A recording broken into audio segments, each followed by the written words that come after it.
hingga ayatnya yang ke-23. Kita membaca firman Tuhan, Amsal pasal 1, ayat 20 hingga ayatnya yang ke-23. Kalau sudah ketemu, saya akan membacakan slide pertama karena saya sudah siapkan. Bapak Ibu nanti boleh membaca slide yang kedua ya. Kita akan selang-seling di dalam membacanya. Ya, sama saja dari Amsal pasal 1 ayat 20 hingga ayat 33. Kita membacanya gantian secara per slide saja. Saya membaca slide pertama. Hikmat berseru nyaring di jalan-jalan, di lapangan-lapangan ia memperdengarkan suaranya. Di atas tembok-tembok ia berseru-seru. Di depan pintu-pintu gerbang kota ia mengucapkan kata-katanya. Berapa lama lagi, hai orang yang tak berpengalaman, kamu masih cinta kepada keadaanmu itu, pencemooh masih gemar kepada cemooh, dan orang bebal benci kepada pengetahuan. Berpalinglah kamu kepada keburukanku. Sesungguhnya aku hendak menyerahkan isi hatiku kepadamu dan beritahukan kepadamu. Oleh karena kamu menolakku ketika aku memanggil dan tidak ada orang yang menjawab ketika aku mengulurkan tanganku, bahkan kamu mengabaikan nasihat dan tidak mau menerima teguran. Maka aku juga akan menertawakan celah kamu. Aku akan berolok-olok apabila kedahsyatan datang ke atasmu.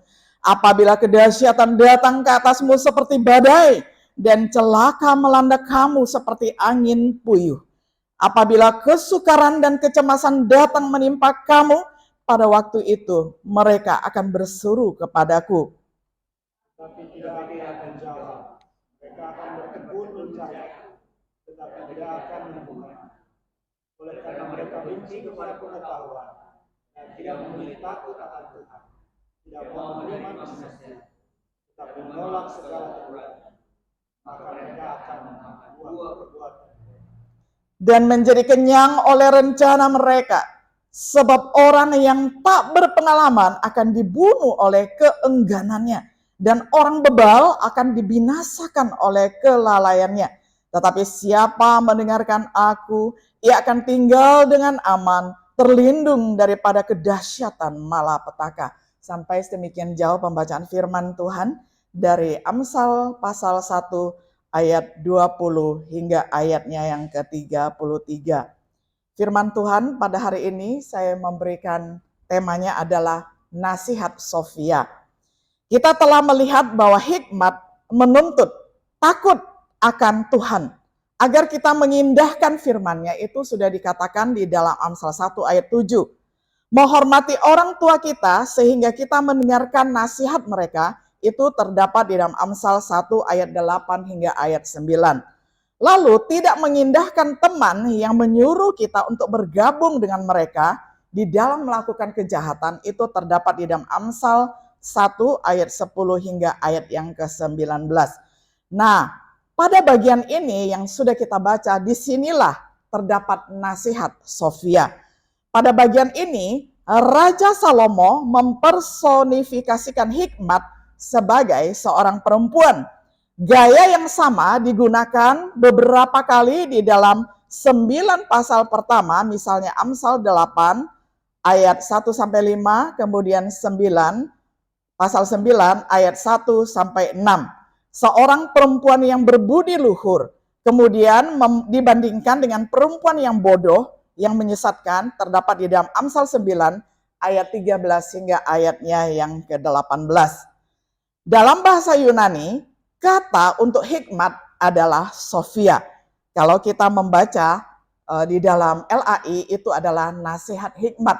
Kalau di dalam bahasa Yunaninya, kalau kita ambil kata hikmatnya itu adalah Sophia, jadi kita beri nama Sophia begitu ya. Jadi nasihat Sophia. Untuk menekankan hikmat kebijaksanaan dipersonifikasikan sebagai perempuan. Nah, saya akan menggunakan istilah Sophia untuk ayat selanjutnya ketika kita membahas ini secara berturut-turut ya dari nats yang sudah kita baca bersama dari pasal 1 ayat 20 hingga ayat yang ke-33. Sekarang marilah kita perhatikan hal yang pertama-tama. adalah panggilan Sofia. Kita melihat ya, nasihat Sofia yang pertama itu adalah panggilan Sofia ataupun panggilan hikmat.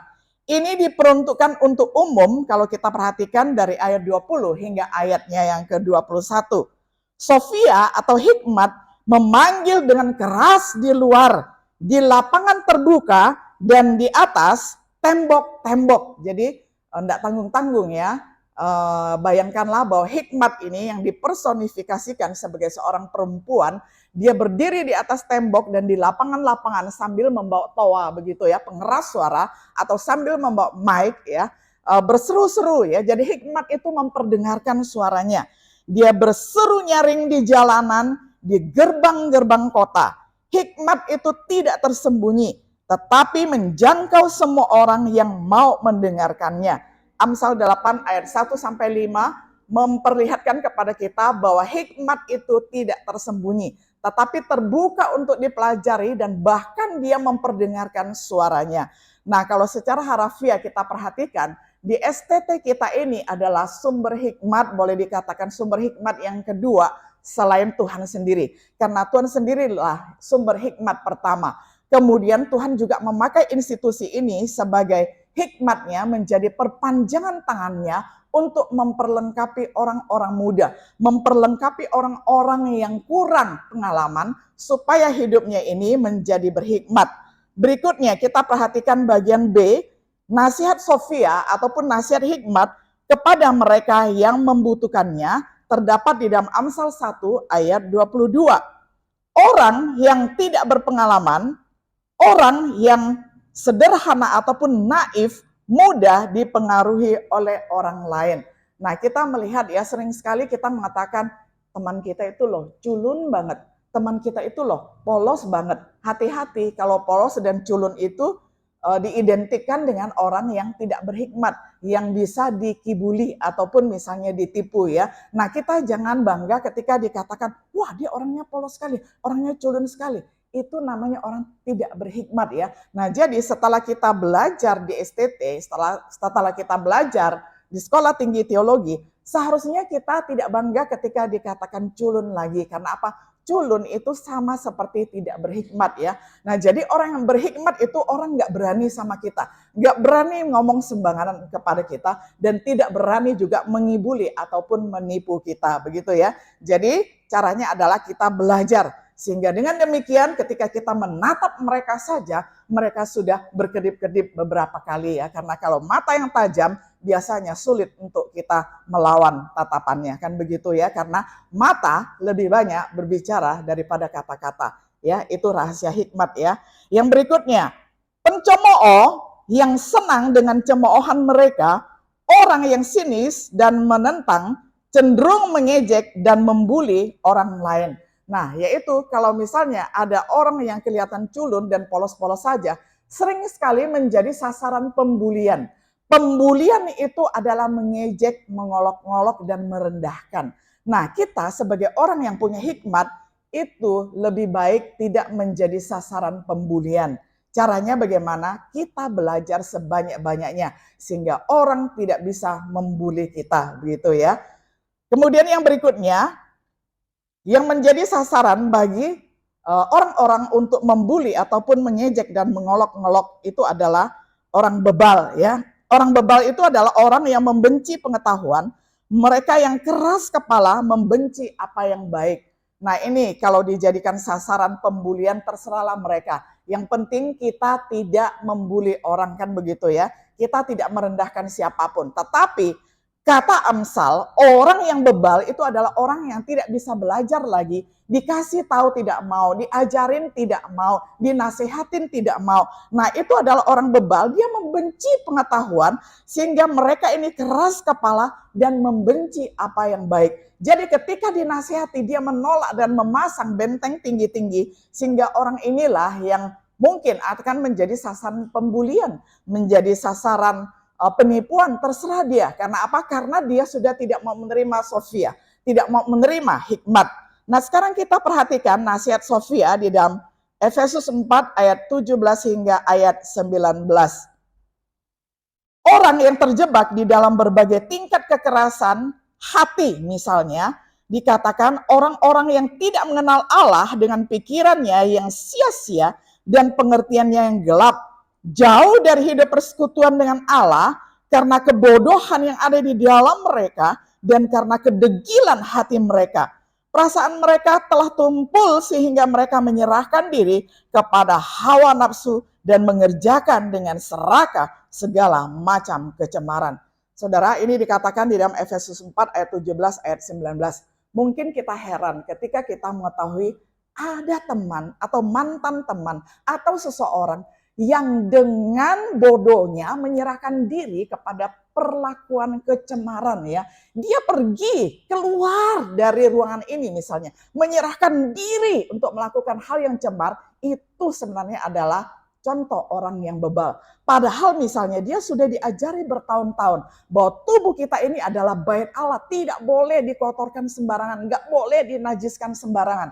Tetapi masih ada saja orang yang bebal yang nggak bisa diajari sehingga dia mencemarkan diri di luar dan tidak bersama dengan kita lagi. Karena apa? Karena di sini adalah tempat yang Tuhan peruntukkan untuk orang-orang yang menghargai bait Allah yang kudus. Karena kita ini adalah alat kemuliaan bagi Tuhan, alat berkat bagi Tuhan.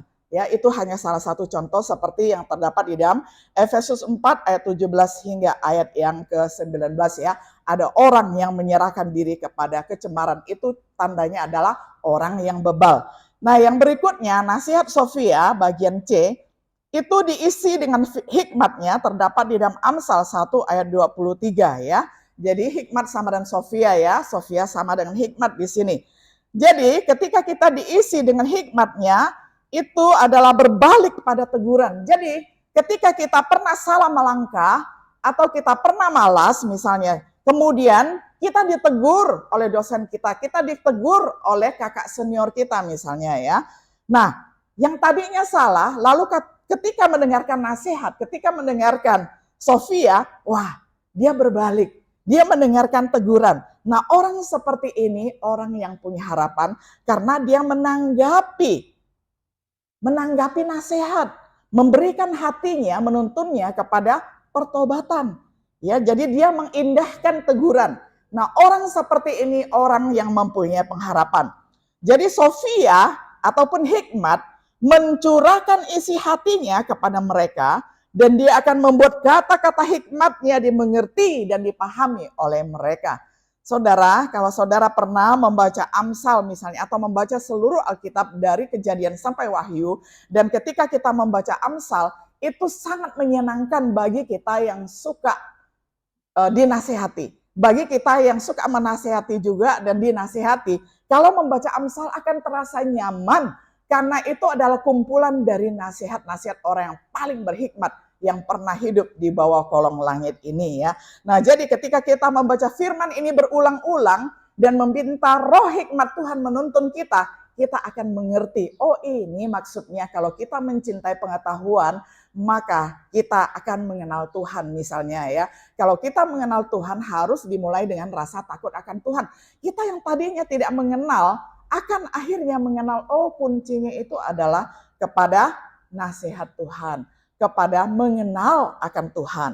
Nah, hikmat siap untuk mengampuni dan memberkati mereka yang membuka hati dan pikiran, seperti yang Tuhan lakukan bagi mereka yang mau bertobat. Ya, seperti yang dikatakan di dalam Kisah Para Rasul 3 ayat 19. Ya, Tuhan mau mengampuni dan mau menyelamatkan setiap orang yang mau bertobat ya.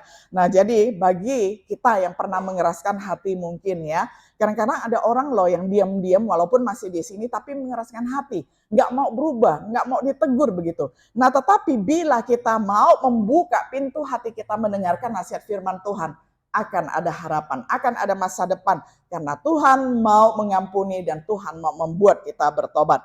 Yang berikutnya, rahmat Tuhan terlihat jelas dalam nasihat Sofia agar semua orang memperhatikan panggilan untuk hidup bijaksana.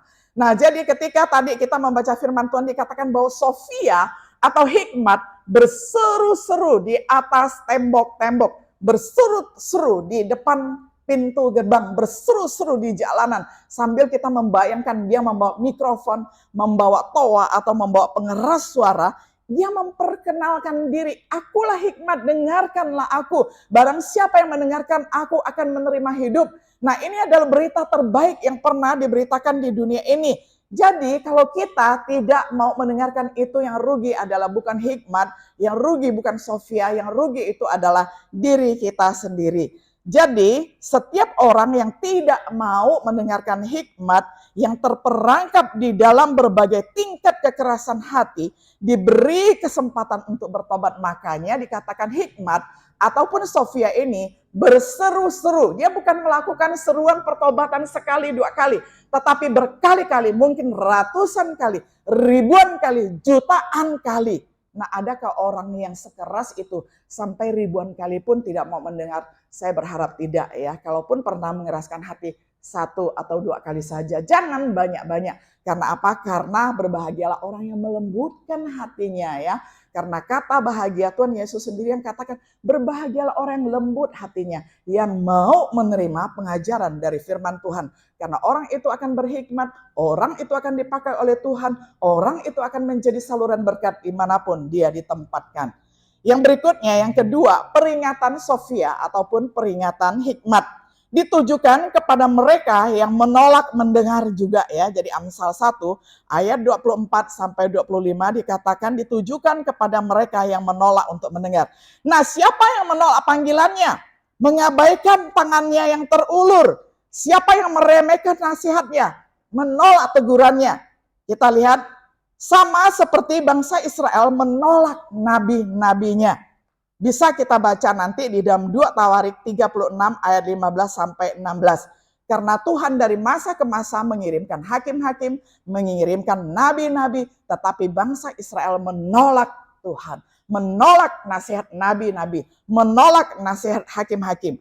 Akankah kita menjadi seperti mereka yang menolak untuk mengindahkan hikmat dan peringatan Tuhan? Semoga jangan. Karena bangsa Israel dijuluki Tuhan sebagai bangsa yang tegar tengkuk.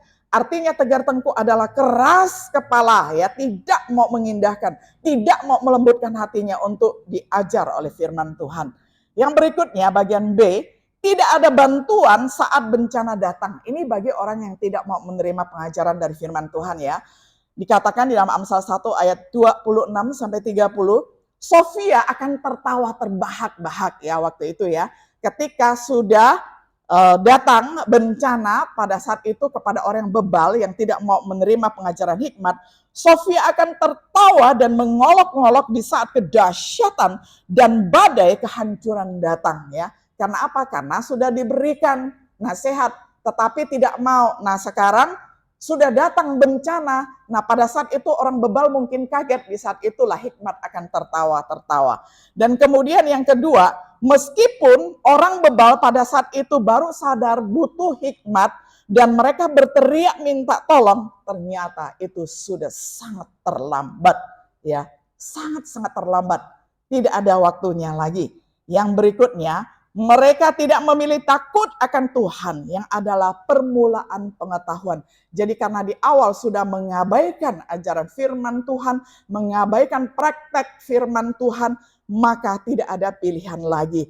Ya, jadi mereka yang tadinya tidak memilih takut akan Tuhan sekarang akan tetap pada pilihannya. Jadi Sofia akan memperhatikannya ya. Hikmat akan melihat bahwa orang ini akhirnya akan menyesal dan itu tidak ada gunanya sama sekali. Yang kelima, mereka telah menolak nasihatnya dan meremehkan tegurannya. Ketika tegurannya berlangsung seperti sekarang ini ya, ketika firman Tuhan diberitakan pada hari Senin, pada hari Selasa, pada hari Jumat, dan kemudian setiap hari di kelas kita belajar firman Tuhan. Kalau kita mengeraskan hati, itulah ya tanda kita ini adalah orang bebal ya. Orang bebal itu dikatakan lebih buruk daripada binatang, ya kan? Nah, dikatakan karena anjing saja bisa diajar ya, menjadi anjing pelacak, menjadi anjing yang menghibur dan sebagainya. Tetapi kalau manusia dikatakan bebal, itu lebih buruk daripada hewan. Yang berikutnya, perhatikan nasihat hikmat ketika ditawarkan, bukan di saat terlambat. Nah, jadi ini adalah waktu sebelum terlambat ya, sebelum kita terlanjur melakukan sesuatu yang buruk di dalam hidup kita. Carilah Tuhan selama ia berkenan ditemui. Berserulah kepadanya selama ia dekat. Baiklah orang fasik adalah orang jahat, meninggalkan jalannya, dan orang jahat meninggalkan rancangannya. Baiklah ia kembali kepada Tuhan, maka dia akan mengasihaninya. Dan kepada Allah kita, sebab ia memberi pengampunan dengan limpahnya. Nah, ini tawaran berkali-kali dan diberitakan oleh nabi-nabi seperti Yesaya 55 ayat 6-7 yang saya bacakan untuk kita semuanya. Jadi kapan saja ketika kita membaca firman Tuhan ya, kembali lagi kita mendengarkan seruan ya nabi-nabi yang telah dipakai oleh Tuhan. Karena firman Tuhan itu hidup, firman Tuhan tidak pernah expired, firman Tuhan tidak pernah kadaluarsa. Jadi firman Tuhan itu senantiasa berguna untuk mengajar kita, melembutkan hati kita. Yang bagian C, mereka akan menderita ketika nasib menimpa orang bebal. Amsal 1 ayat 31. Mereka yang makan buah dengan cara mereka sendiri. Mereka yang penuh dengan fantasi mereka sendiri. Nah, jadi orang bodoh itu ya saudara, dia tidak mau mendengarkan ajaran dosen-dosennya. Dan tidak mau mendengarkan nasihat dari para seniornya yang benar, yang hidup di dalam kebenaran firman Tuhan.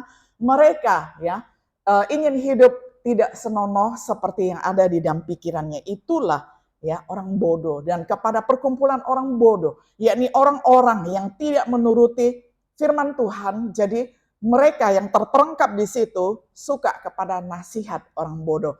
Kiranya kita dijauhkan ya dari perkumpulan orang-orang yang seperti itu. Nah, kontras kita bandingkan dengan orang benar pada saat pencobaan ya. Janganlah takut kepada kekejutan yang tiba-tiba atau kepada kebinasaan orang fasik bila itu datang. Karena Tuhanlah yang akan menjadi sandaranmu dan akan menghindarkan kakimu dari jerat. Nah, puji Tuhan saudara, walaupun mungkin kita pernah tinggal bersama dengan orang jahat, pernah tinggal dan hidup dan bertumbuh bersama dengan orang fasik, tetapi ketika kita setia mengikuti jalan Tuhan, ini penghiburan yang dahsyat bagi kita orang benar, dikatakan di dalam Amsal 3 ayat 25-26, kemudian Amsal 10 ayat 24-25, bahwa ketika pencobaan datang menimpa orang fasik secara tiba-tiba, puji Tuhan, kita akan dihindarkan dari jerat. Sungguh bersyukur sekali saudara ya. Jadi kemalangan tidak akan menimpa kita. Karena apa? Karena kita sudah mendengarkan nasihat firman Tuhan.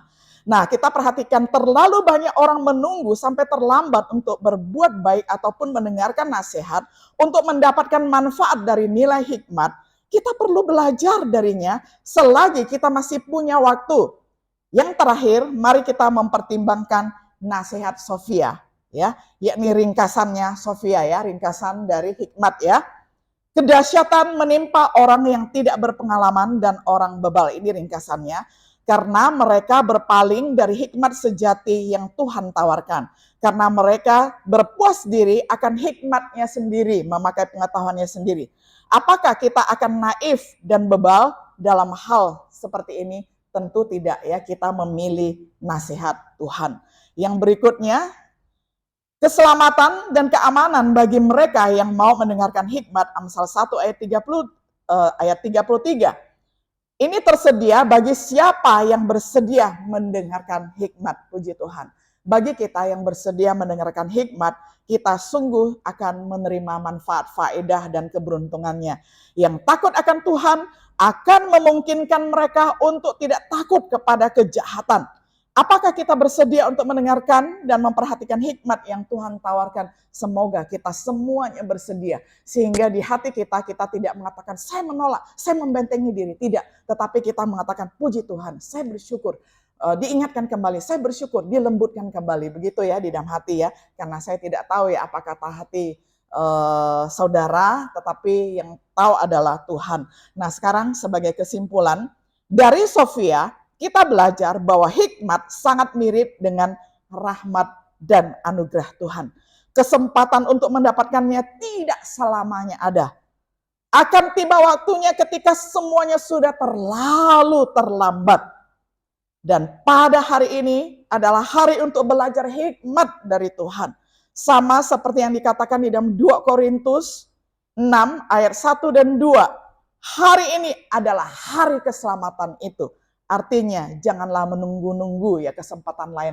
Hari ini nggak mau, hari ini ngantuk, hari ini capek. Janganlah menunda-nunda begitu ya. Biarlah setiap diri kita ya senantiasa mencintai firman Tuhan, tambah dalam dan tambah dalam lagi. Akan seperti apa kita? Mereka yang tidak berpengalaman dan bebal atau mau mendengarkan hikmat dari Tuhan, tentu kita memilih sebagai orang yang mau menerima hikmat Tuhan.